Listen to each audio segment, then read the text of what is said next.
Ashama harka fuunee akkam jirtu daawwattoota qubee TV oduu qubee isaatii kanaan isinitti himaa oduu waliin an Sabilee Alamuutii jalqaba oduu biyya keessaatiin eegalla.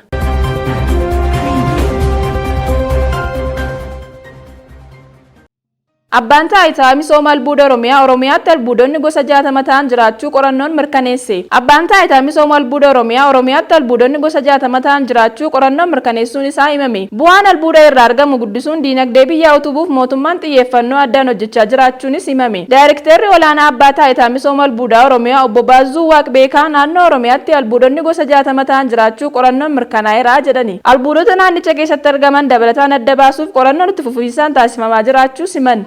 Seerummaa daldalaa fi daddabarsa albuudaa walqabatee ture sirreessuuf riiformarii taasifamee hojiitti galameen bu'aan argamaa jiraachuus eeran. Bara 2015tti albuuda irraa qarshii miiliyoona 400 argachuuf karoorfamee qarshii miiliyoona 470 fi alergii irraa galiin doolaara miiliyoona 208 ol argamuu obbo Bazzuun himan. Biiroo Sabquunnamtii Oromiyaatu gabaase.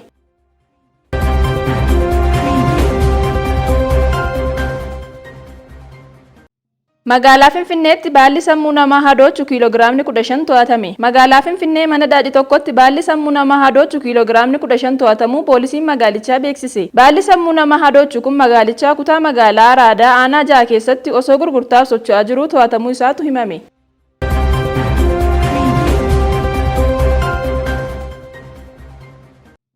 Yaalii ajjeechaatu garee faannootiin irratti raawwatame. Artisti Caalaa Bultumee. Weellisaan Caalaa Bultumee barreeffama fuulbarruu marsariitii hawaasummaa dhuunfaa isaa irratti katabeen yaalii ajjeechaatu garee faannootiin irratti geggeeffame. Garee kana irraa akkuma ta'etti iyyuu harkaa ba'uyyuu hanga mana jireenya kootti na hordofanii ani lubbuun ooleera konkolaataan koo na jalaa miidhamee jira jechuun barreesse. Weellisaan kun barreeffama isaa keessatti yaaliin ajjeechaa kun sa'aatii meeqa irratti akka isarratti raawwatame kan hin katabne yoo ta'u, magaalaa Finfinnee naannoo hoteela Qananiisaa Baqqalaatti gochichi akka irratti raawwatamee fi ergaa naannoo mana jireenyaa isaa ga'ees ajaja namaa Komaandar Alamisheet jedhamuun poolisoonni eenyummaan isaanii hin beekamne konkolaataa isaa cabsuun lakkoofsa gabatee konkolaataa isaa irraa baasuun lakkoofsa gabatee biraa akka konkolaataa isaa keessatti gatanii deeman hime. Artisti Caalaan barreeffama isaa kanaan bara dabarsine kana keessatti qofaa yaaliin ajjeechaa si'a 15 ol akka isa irratti raawwatame himee jira. Qubee TV'n dhimmicha odeeffachuun kan isin biraan ga'u ta'a.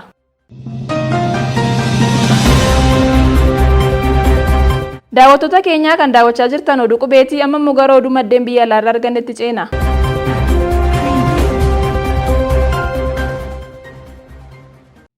Biyya Gaaboonii keessatti fonqolcha mootummaa raawwatame walqabatee Kaameroon jijjiirraa hooggansa waraanaa taasiste. Fonqolcha mootummaa waraana biyyattii lixa Afrikaa Gaaboon erga raawwatameen booda pirezidaantiin biyya ollaa biyyattii Kaameroon hooggantoota waraana biyyattii irratti jijjiirraa aangoo taasiste. Waggaa 40 oliif biyya Kaameroon kan namoota miiliyoona 27 qabdu kan bulchaan pirezidaantii Paul Biya guyyuma fonqolcha mootummaa Gaaboon keessatti raawwatame sanatti qondaaltota waraanaa olaanoof jijjiirraa taasisanii. Pirezidaantiin Kaameroon hooggantoota ministeera ittisaa fi raayyaa ittisa biyyaa duraanii aangoo irraa kaasuu isaaniif sababni fattiin kennamne. Haa ta'u malee xiinxaltoonni nageenya Afrikaa dhiyaa akka jedhanitti murteen pirezidaantichi hooggantoota waraanaa muuduu isaanii sababa fonqolcha mootummaa qondaaltota waraanaa naannichaatiin raawwatamuun balaaleffachuu dhufuu isaa walqabateetu jedhu. Dhiyeenya kana qofaa hooggantoonni kolonii Faransaay duraanii Maalii, Burkiinaa Faasoo, Niijerii fi Gaaboon humna aangoo irraa kaafamuun isaanii ni yaadatama.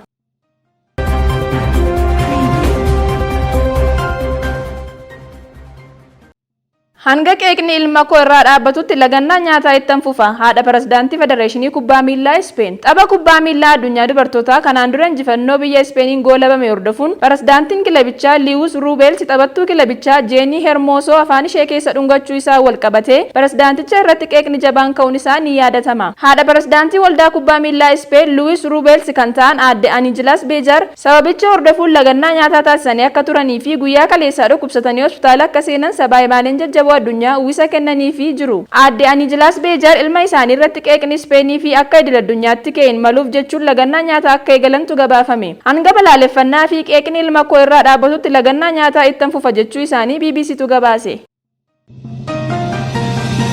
Daawwattoota keenyaa kan daawwachaa turtan oduu qubeetii oduu qubee waliin an Sabilee Alamuun ture. Qophiileen qubee TV afanitti fufuu isaa waliin turtii gaarii.